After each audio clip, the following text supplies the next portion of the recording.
नमस्कार, बाखबर में आपका स्वागत है। मैं हूं राघवेंद्र सिंह। बाखबर में आज हम बात करेंगे नगरीय निकाय के चुनाव के बारे में। दरअसल कल आधा चुनाव हो गया है और आधे चुनाव के वोट अभी डलने बाकी हैं। लेकिन सबसे खास बात है कि जो चिंताजनक है सारी पार्टियों के लिए और लोकतंत्र के लिए, मतदान का प्रतिशत बहुत ज़्यादा घट गया है और इसे लेकर बीजेपी में कम से कम खासी चिंता है। उसकी वजह ये कि जब वोट बढ़ते हैं तो आमतौर से ऐसी मान्यता है कि भाजपा का वोट चैम्बर से निकल कर, घरों से निकल के मत पेटियों में जाता है और जब वोट कम पड़ते हैं तो ये कहा जाता है कि बीजेपी का वोट मतदाता मतदान केंद्र तक नहीं पहुंचा है। इसलिए भाजपा की जो टीम है, जो कॉर्डर है, उसकी लोग हमेशा चर्चा करते हैं कि बीजेपी का कॉर्डर इतना स्ट्रांग है कि वो मतदाताओं को एक दिन पहले से मूवमेंट में लाना शुरू करता है और उनको सुबह से कहता है कि चाय नाश्ता बाद में करिए, पहले वोट डाल कर आइए। लेकिन इस बार ऐसी कोई स्थिति नहीं थी। मतदाता पर्चियां भी नहीं बटी, प्रत्याशियों ने भी घर घर जो संपर्क होता है उसमें भी थोड़ी सी कंजूसी की। इसलिए इस बार का चुनावी ऊंट किस करवट बैठेगा कुछ पता नहीं है और सभी को इसको लेकर एक तरह से धुकधुकी लगी है कि नतीजे किस तरफ जाते हैं। महत्वपूर्ण मुद्दा है, वोटिंग कम हुई है और बीजेपी इसे किस ढंग से देखती है, इस पर भी हम बात करेंगे और क्या कारण थे कम मतदान के, इस पर भी हम विस्तार से बातचीत करेंगे। तो इस पर चर्चा के लिए मौजूद होंगे हमारे साथ स्टूडियो में हमारे विशेष मेहमान विकास बोंद्रिया जी। इनका ताल्लुक वैसे बीजेपी से है लेकिन ये आईटी एक्सपर्ट भी है, तो आज ये आईटी एक्सपर्ट की हैसियत से भी बात करेंगे कि आखिर वोट कम क्यों पड़ा, इसमें क्या कोई आईटी की भूमिका थी, इंफॉर्मेशन टेक्नोलॉजी की, या बीजेपी की लापरवाही थी, या जो निर्वाचन आयोग है उसकी तरफ से पर्चियां नहीं बटी, मतदाता पर्चियां जिसे कहते हैं। लेकिन ये सब अगर ना भी हो तो बीजेपी का जो कार्यकर्ता है वो मतदाता पर्ची लेकर वोटर के पास जाता भी है, सुबह उन्हें याद भी दिलाता है और बाकायदा वोटरों की समस्याओं को कम भी करता है, जो इस बार नहीं हुआ। इसे बीएलओ भी कहते हैं, बीएलए भी कहते हैं, यानी बूथ का जो एक तरह से एजेंट होता है उसकी बात हम करें, बूथ ऑफिसर की बात करें, तो बहुत सी बातें हमारे साथ स्काइप पर हैं हमारे साथी पत्रकार योगीराज योगेश जी और टेलीफोन लाइन पर रहेंगे पत्रकार आशीष दुबे जी। आप सभी का बहुत बहुत स्वागत है। आशीष जी, मेरी आवाज सुन पा रहे हैं? हाँ जी। दरअसल चर्चा की शुरुआत मैं आपसे करना चाहता हूं कि ये जो कांग्रेस बीजेपी का मामला है, इसमें कई जगह कांग्रेस इस बात पर खुश है कि कम मतदान कांग्रेस के लिए फायदेमंद है, क्योंकि कांग्रेस को लगता है कि जब ज़्यादा वोट पड़ते हैं तो बीजेपी बढ़त बनाती है और जब कम वोट पड़ते हैं तो कांग्रेस जीतती, क्योंकि उसका जो वोट है वो थोकबंद है कांग्रेस का। चाहे वो हम कमजोर वर्ग की बात करें, दलित वर्ग की बात करें, अल्पसंख्यक वर्ग की बात करें, ऐसी परंपरा और मान्यता है कि ये वोट कांग्रेस के खाते में जाता रहा है। आपको लगता है कि क्या इस कम मतदान के पीछे चुनाव आयोग ने जो पर्चियां नहीं बांटी हैं वो बड़ी वजह है, मतदाता सूची में गड़बड़ी बड़ा कारण है, या भाजपा के जो प्रत्याशी है उनकी उदासीनता भी बड़ी वजह है? पहले आपकी राय। मैं जहाँ तक समझता हूँ कि कम मतदान का जो की वजह होती है वो सिर्फ ये नहीं होती कि बीएलओ ने पर्चियां नहीं बांटी, क्योंकि जिन्हें मतदान करना होता है वो खुद जाकर मतदान करते हैं और पॉलिटिकल पार्टी जो है अपने पूरे कॉर्डर को चार्ज करती हैं, वो लोग मतदान कराते हैं जाके और वो उनके जो एजेंट होते हैं पॉलिटिकल पार्टी के, वो सब पर्चियों की व्यवस्था करा देते हैं। लेकिन मतदान इस बार जो कम हुआ है उसकी बहुत सारी वजह भी देखी जानी चाहिए, क्योंकि मतदान जो है दो वजह से मतदान होता है, या किसी पार्टी विशेष के कार्यकर्ता घर बैठे हैं, की स्थिति हो या असंतोष की स्थिति हो या ऊहापोह की स्थिति हो। कई बार ये होता है कि पार्टी विशेष के लोग जो है एकदम से अपने आप को थोड़ा सा निर्लिप्त कर लेते हैं इन सब चीजों में, तो ये भी एक वजह होती है। इन सारी जो तकनीकी वजह पर हम बात कर रहे हैं उसके अलावा ये वजह भी देखी जानी चाहिए। तो इस बार जो मतदान कम हुआ है, चाहे भोपाल हो चाहे इंदौर हो, अपेक्षा से कम मतदान हुआ है, तो इसकी वजह ये भी हो सकती है कि किसी पार्टी के लोग ज्यादा उत्साह से उसमें आगे नहीं आए, लोगों को मोटिवेट नहीं कर पाए। तो ये एक वजह है। दूसरी वजह यह है कि मोटे तौर पे माना जाता था कि जब मतदान कम होता है तो रूलिंग पार्टी कंफर्टेबल होती है और जब ज्यादा होता है तो बदलाव की वजह से होता है। ये पुरानी मान्यता है, लेकिन ये मान्यता कई बार बनती बिगड़ती टूटती रही है। तो इसलिए जब कम मतदान हुआ है, मुझे ये लगता है कि कांग्रेस को कहीं कम मतदान से उम्मीद दिख रही है और बीजेपी इस बात से परेशान है क्योंकि आज बीजेपी की तरफ से कहा भी गया है कि हम इसकी थोड़ी सी मालूमात करेंगे कि इसकी क्या वजह रही। तो निर्वाचन आयोग की जो स्थितियां हैं, प्रशासनिक तंत्र की जो हैं वो अलग हैं, लेकिन इसमें एक राजनीतिक जो वजह है उसको भी थोड़ा सा गौर से देखा जाना चाहिए। बिल्कुल, मैं आपकी बातचीत को समझ रहे हैं, लोग सुन भी रहे हैं, लेकिन इस चर्चा के बीच में पॉलिटिकल पार्टीज के लीडर क्या कहते हैं वो भी हम सुनवाते हैं। और एक चीज़ मैं इसमें जोड़ूंगा आशीष जी, कि कल भाजपा के प्रदेश भाजपा के संवाद प्रमुख लोकेंद्र पाराशर ने एक ट्वीट किया था। उस ट्वीट में निर्वाचन आयोग पर ये शिकायत ये की थी उन्होंने कि किस तरह से मतदाता सूची में गड़बड़ी हुई, इसके चलते हजारों की तादाद में जो वोटर हैं वो मतदान से वंचित रहे। इसके साथ साथ पति का वोट किसी और वार्ड में चला गया और पत्नी का वोट किसी और वार्ड में चला गया।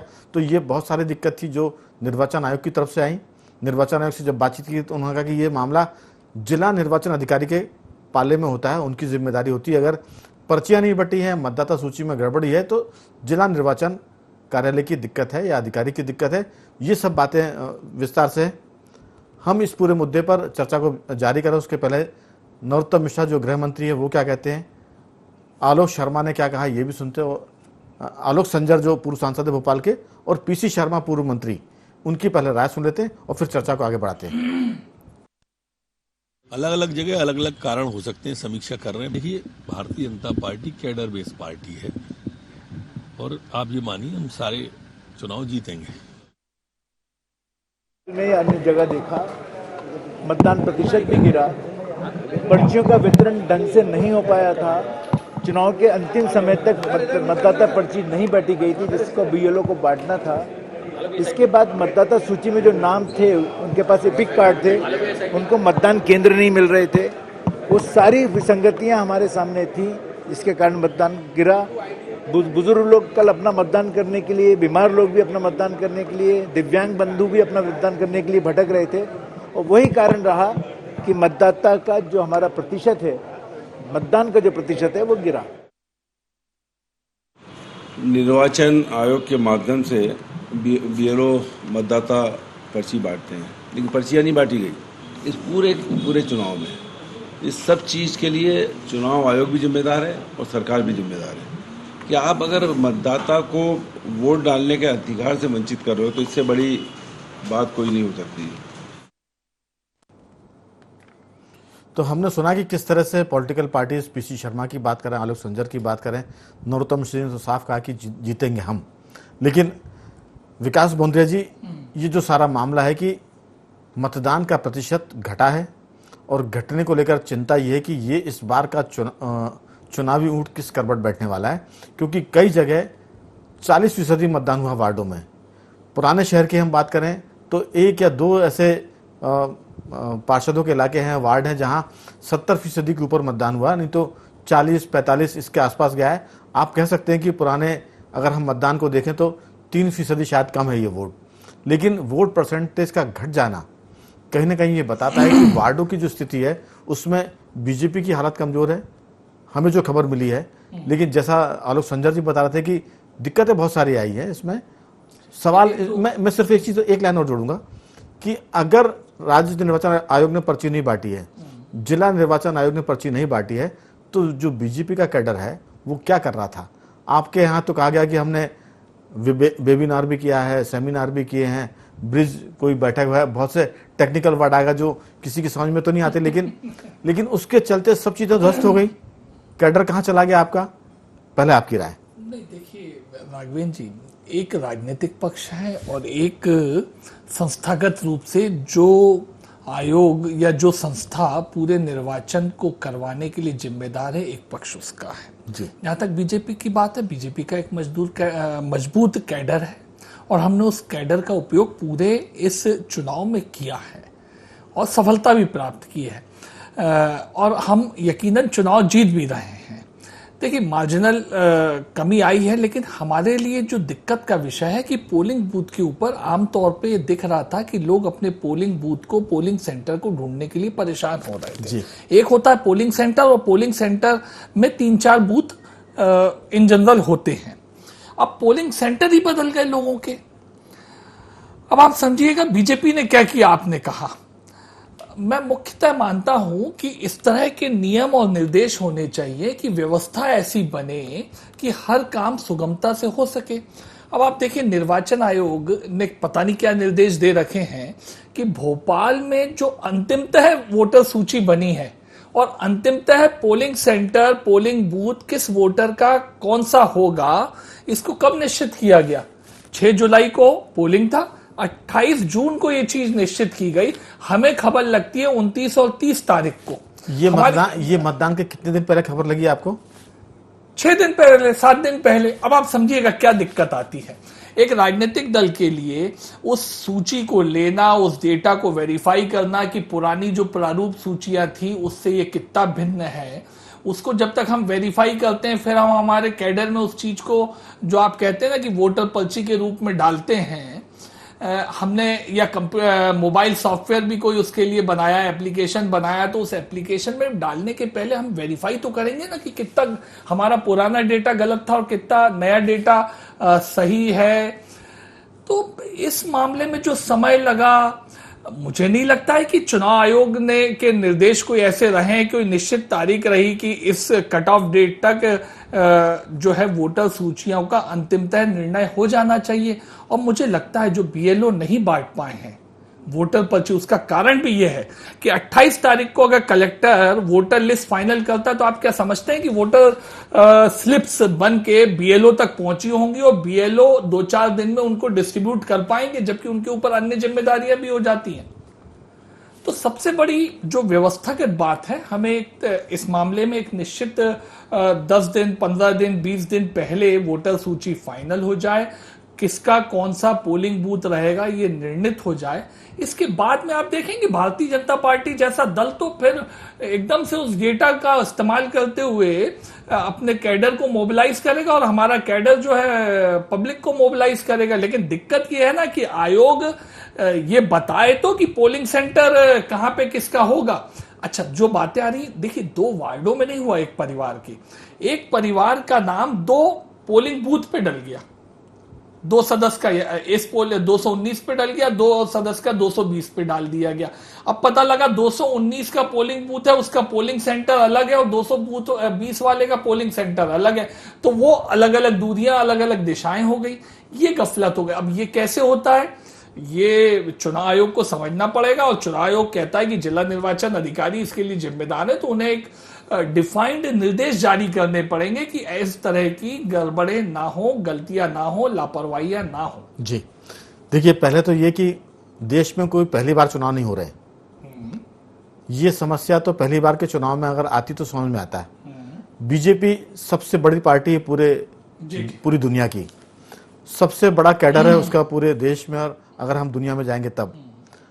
आज के ज़माने में पर्चियां कंप्यूटर से निकलती, पहले के ज़माने में पर्चियां हाथ से बनकर मतदाता तक आपके कार्यकर्ता भेजते थे, आपका कैडर पहुंचाता था। तो पहले की अगर हम बात करें तो निर्वाचन आयोग पर्चियां भी नहीं भेजता था, पार्टियां और उसके कार्यकर्ता चुनाव में पर्चियां घर घर भेजते थे। अब अगर 8 दिन पहले भी पता चलता है, और इतने आधुनिक सिस्टम में, इतनी टेक्नोलॉजी में अगर उसको नहीं कर पाते हैं कोई चीज़, तो वो दिक्कत, हम सवाल खड़ा नहीं कर रहे हैं। सवाल है कि फिर कैडर क्या काम कर रहा है, क्योंकि जब पन्ना प्रभारी हैं, क्योंकि कांग्रेस नहीं कहती पन्ना प्रभारी, बीजेपी कहती कि पन्ना प्रभारी हैं, बूथ प्रभारी हैं, वार्ड प्रभारी हैं, तो जब ये सब इतने सारे प्रभारी जो सब पे भारी पड़ रहे हैं, आखिर उन पर सवाल तो खड़े होंगे ना कि वो कर क्या रहे थे। वो 7 दिन पहले पर्ची आ गई, वोटर लिस्ट आई। अगर आपका कार्यकर्ता क्षेत्र में सक्रिय, तो उसे मालूम है कि बोंदिया जी के घर के 6 वोट हैं, और इसमें तो 4 वोट के नाम 2231 उसमें है और बाकी 2 के 232 में है। ये पता चलता बशर्ते कि आपकी टीम जमीन पर ग्राउंड जीरो पर एक्टिव होती। मैं लौटूंगा, ये किसी किस्म की जरा नहीं है, ये तो हम उस पर बात कर रहे हैं कि अगर संगठन इतना सक्रिय था तो फिर ये दिक्कत क्यों आ गई। संगठन ने काम किया ना, मैं लौटूंगा आपके पास। योगीराज जी, काम किया है। अगर हम आंकड़ों की बात करें तो भोपाल में पिछले चुनाव से करीबन 3% मतदान कम हुआ है। 21% मतदान भोपाल में हुआ है, खंडवा में 55, मंदसौर में 67, विदिशा में 68% मतदान, बैतूल में 69% मतदान हुआ है, सिवनी, अनूपपुर, सतना, छतरपुर में 65% के आसपास वोट पड़े हैं, टीकमगढ़ में 69, गुना में 63 और भिंड मुरैना की और दतिया की बात करें तो लगभग 68% यानी 68% मतदान हुआ है। ये आंकड़े हैं, ये तब है जब मतदान पर बहुत जोर दिया जाता है और कहते हैं कि हम इस मतदान को 90% तक ले जाएंगे, तब ये मतदान घट रहा है। इसको आप किस ढंग से देखते हैं? ये घटता हुआ मतदान चुनाव के ऊंट को किस करवट बैठाता हुआ दिख रहा है आपको, योगीराज जी? ये देखिए, घटता हुआ मतदान दोनों पार्टियों के लिए कितना घातक साबित होगा ये तो नतीजों पर तय होगा, लेकिन ये आम मतदाता के लिए तो घातक है। क्योंकि जब इस तरह के आप प्रयोग करते हैं, जब 90% आपने टारगेट फिक्स किया है और ऐसे में यदि 50%, 54% के आसपास आप ठहर जाते हैं, तो ये कहीं ना कहीं ये सरकार की, पार्टी की ही ये कहीं ना कहीं नेग्लिजेंस है। और एक चीज और मैं आपको बता दूं, इस चुनाव में एक ऐसी डिवाइस भी प्रयोग की गई, जैसे आपने देखा होगा अपने घर जो मीटर रीडर जो आते हैं बिजली का बिल देने, सेम वैसी डिवाइस मिली कार्यकर्ता को, और उसके लिए कुछ नहीं करना, वो घर जाके केवल यदि आपका नाम भी पूछ लेंगे ना, तो नाम से वो पूरा का पूरा उसका डाटा निकल आता है कि आपका पोलिंग बूथ कौन सा है, आपका सेंटर कौन सा है और कहाँ आपको मतदान करना है। तो ये कोई बहुत कठिन कार्य नहीं था। ये बात सही है कि कहीं ना कहीं ये बोंद्रिया जी हालांकि इस बात को मान रहे हैं ना माने, लेकिन कहीं ना कहीं एक जो योगीराज जी, बोंद्रिया जी की मर्यादा है। कांग्रेस और बीजेपी की मर्यादा होती, क्योंकि पार्टी, अगर हम भी किसी पार्टी में होते तो जाहिर है कि उस पार्टी की कमियों को हम कैसे ऑन कैमरा बताते। तो ये ऑफ कैमरा हमको बता सकते हैं चीजें, लेकिन ऑन कैमरा तो वो जो कह रहे हैं उसी को सत्य मानना पड़ेगा। जी योगीराज जी। नहीं, अपन मान भी लेंगे उनकी बात सत्य, लेकिन ये कहीं ना कहीं चूंकि बीजेपी की जो पूरी की पूरी प्रतिष्ठा है, वो बीजेपी तो पूरा कैडर बेस्ड संगठन है ना जी। बीजेपी की सबसे बड़ी पूंजी क्या है? उसका कैडर। और यदि ये मिसमैनेजमेंट होता है या जो मतदाता पर्ची लोगों तक नहीं पहुंचता, तो कहीं ना कहीं ये कैडर का भी फेल है। और एक चीज एक मैं आप सबके सामने एक तथ्य और ध्यान में लाना चाहता हूँ, क्योंकि अपन भोपाल में रहते हैं और भोपाल का सीनेरियो मध्य प्रदेश के अन्य शहरों की सीनेरियो की तुलना में थोड़ा सा अलग इस मायने में होता है कि भोपाल मोमेडन डोमिनेटेड थोड़ा सा एरिया है। और हमने ये भी देखा कि जो उत्तर विधानसभा का जो पूरा का पूरा जो क्षेत्र है, वह सबसे ज्यादा वोटिंग हुई। अब मैं कास्ट वाइज नहीं कर रहा, लेकिन मैं एक चीज पे जरूर इस बात पे थोड़ा सा प्रेशराइज करना चाहूंगा कि भाजपा का संगठन फेल हो गया हो, कांग्रेस का संगठन फेल हो गया हो, लेकिन मुसलमानों का संगठन पास हुआ है। और वो मैं इसलिए कह रहा हूं कि मैं 43 वार्ड, 44 वार्ड और 45 वार्ड, मतलब हमारे सुभाष नगर का वार्ड, लेकिन राइट हैंड का वार्ड, उसको लेफ्ट हैंड का वार्ड, उसको ऐसे भी देख सकते हैं कि वो अल्पसंख्यक वर्ग ज्यादा जागरूक है, अपने वोट की ताकत को समझता है जी। वो प्रजातंत्र में मतदान के महत्व को समझता है, एक तो वो, दूसरा वो अपना अधिकार मानता है कि हमें आज वोट डाल के आना है, और तीसरा एक चीज और बात कह के मैं अपनी बात समाप्त करूंगा। मैं अपनी वार्ड की बात करूं, या जब कांग्रेस कैंडिडेट जब प्रचार करने आया तो उसके साथ बमुश्किल 4 आदमी थे, लेकिन जब मैंने मतदान जिस दिन हुआ 6 जुलाई को, उस दौरान मुझे इतनी भीड़ दिखी उस समुदाय की जी। तो ये करंट कहां से पैदा हो गया? बिल्कुल, ये क्या, चलिए वो अपन उस पर किसी और दिन बात करेंगे। ये देखने वाली बात, ये विषय अभी तो ये है कि ये जो कम मतदान है, 3% वोट किसी भी निर्णय को बदलने में बड़े महत्वपूर्ण होते हैं। 3% बहुत वोट होता है, लेकिन ये जो गिरावट है इसकी वजह मतदाता पर्चियों का कम बंटना, मतदाता के जो बूथ मतदान केंद्र थे उनमें गड़बड़ी होना, उस वजह से भी ये मतदान का प्रतिशत गिरा है और कहीं ना कहीं ये दिक्कत पैदा करने वाला है। लेकिन एक सवाल मैं आशीष दुबे जी आपसे जरूर करूंगा, बाकी साथियों से भी रहेगा। बीजेपी के संवाद प्रमुख लोकेंद्र पाराशर का ये बयान कि राज्य निर्वाचन आयोग पर जो उन्होंने कल शिकायत की थी, जो तंज कसा था, जो आरोप लगाए थे, और उसके साथ साथ विधायक रामेश्वर शर्मा की बात कि ये गड़बड़ी जो हुई है उसके लिए राज्य निर्वाचन आयोग जवाब दे, क्या ये संगठन और सरकार के बीच में एक किस्म की तकरार को बताता है, तनातनी को बताता है? क्योंकि चुनाव आयोग से कुछ कहने का मतलब यह है कि आप कहीं ना कहीं निशाना सरकार पर भी साध रहे हैं। आपकी राय? देखिए, अगर सत्तारूढ़ पार्टी का हम उसको यूं देखें कि एक रूलिंग पार्टी के प्रोमिनेंट लोग यदि ये बात बोलते हैं और आयोग पर सारा एक किस्म से हम अपनी भाषा में कहें कि आयोग पर ठीकरा फोड़ने की कोशिश करते हैं कम मतदान का, तो इसका मतलब ये है ना कि वो कुछ संकेतों को भांप रहे हैं कम मतदान के। और एक इतनी बड़ी पार्टी जो 18 साल से 18 साल से सरकार में है और लंबे समय से उसका कॉर्डर है, उसकी पकड़ है, प्रशासन तंत्र सब कुछ, उसके बाद यदि अगर ये बात आती है तो देखिए, जैसे अक्सर कोई और पार्टी कहती है सत्तारूढ़ पार्टी के खिलाफ कि साहब वो चुनाव में धांधली, पहले ही बोल देते हैं कि चुनाव में धांधली हुई है, गड़बड़ी हुई है, तंत्र गड़बड़ कर रहा है, तो वो एक सेफ साइड भी होता है, फेस सेविंग जैसी बातें मानी जाती हैं। उस वक्त में यदि बीजेपी के लोग यदि ऐसा कह रहे हैं तो इसमें बहुत सारे राजनीतिक संकेत भी छुपे हुए हैं। देखिए, चुनाव आयोग जो भी काम करता है, राज्य निर्वाचन आयोग है ये तो, और सरकार से तालमेल उनका होता है कामकाज के मामले में प्रशासनिक रूप से, तो उस तरह से वो सारी व्यवस्थाएं होती हैं, सरकार को पता होता है क्या व्यवस्थाएं हो रही हैं, कैसी हो रही हैं, और आयोग जो है लंबे समय से इसकी तैयारियों में जुटा है। कई बार चुनाव होते रह गए, चुनाव लंबे समय से चल रहे थे, इसके नियम प्रक्रिया सब चीजें सामने थी। ये जरूर है कि हर चुनाव में मतदाताओं को कुछ असुविधा, उनके केंद्र बदल जाते हैं, कुछ होता है, कुछ चीजें सामने आती हैं, लेकिन इन सब के बावजूद भी अगर ये मतदान कम हुआ है तो ये एक बार तो मतदान और भी कम हुआ था इस समय जब विभा पटेल जीती थी, तो बहुत कम प्रतिशत था, उस वक्त सरकार कांग्रेस की थी।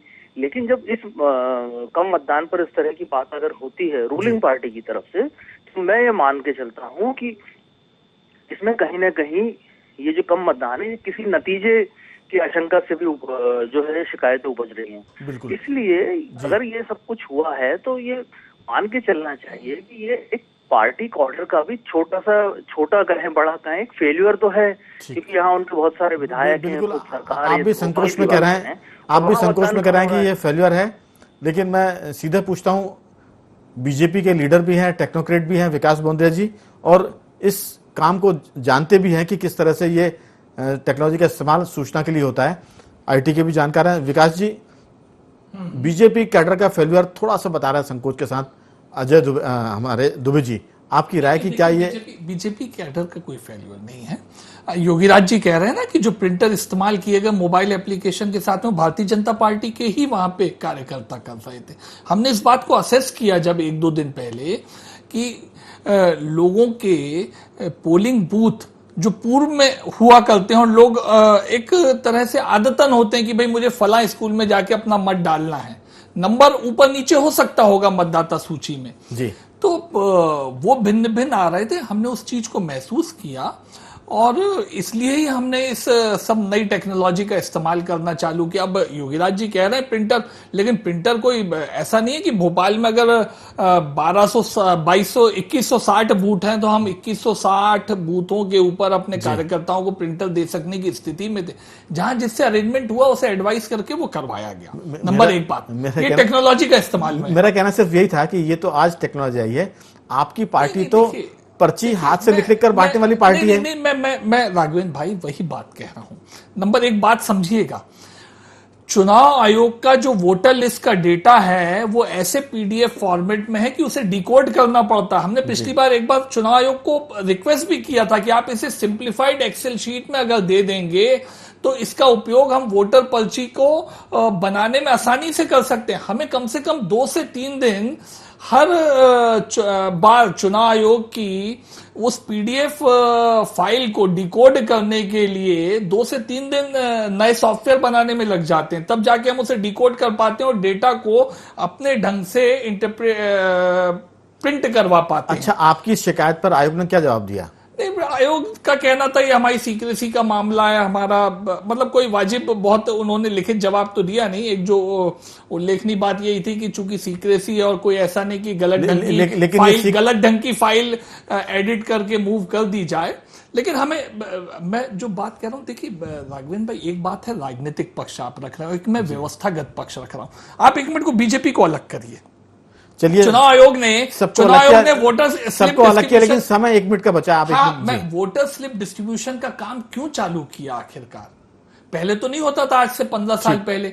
उसकी इंपॉर्टेंस यही थी कि चुनाव आयोग के पास ही वो डेटा रहता है, वही उसे फ्लो कर सकता है। उसके बीएलओ, चुनाव आयोग के बीएलओ पोलिंग सेंटर के बाहर बैठने चाहिए, जो अल्फाबेटिकल सूची लेके बैठते थे पिछले 2-3 चुनाव से। हमें भी उसकी आदत पड़ गई थी कि वो सहायता वहां पे उपलब्ध होगी, लेकिन वो सहायता वहां नहीं मिल सकी। और योगीराज भाई, मैं उसका एक कारण बताता हूं।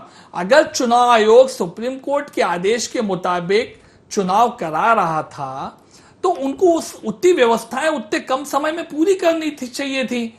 और नहीं तो सुप्रीम कोर्ट ने उन्हें अपने ऑर्डर में कहा था कि आप चाहें तो 2 हफ्ते में हमारे पास आइए, और अगर आपको अन्य समय चाहिए, ज्यादा समय चाहिए चुनाव कंडक्ट कराने के लिए, तो आप हमसे लीजिए। लेकिन चुनाव आयोग ने वैसा भी नहीं किया। इसलिए हम चुनाव आयोग को कह रहे हैं बार बार कि ये जो गलती यहां हो गई उसका फल तो मतलब पूरा प्रदेश भुगतेगा ही, वो कुफल ही होगा कि हमारा वोटिंग परसेंटेज कम हो गया। लेकिन सरकार आने वाले 13 तारीख के चुनाव में तो ऐसी स्थिति ना हो जाए। विकास जी, सरकार इसमें दोषी है या नहीं?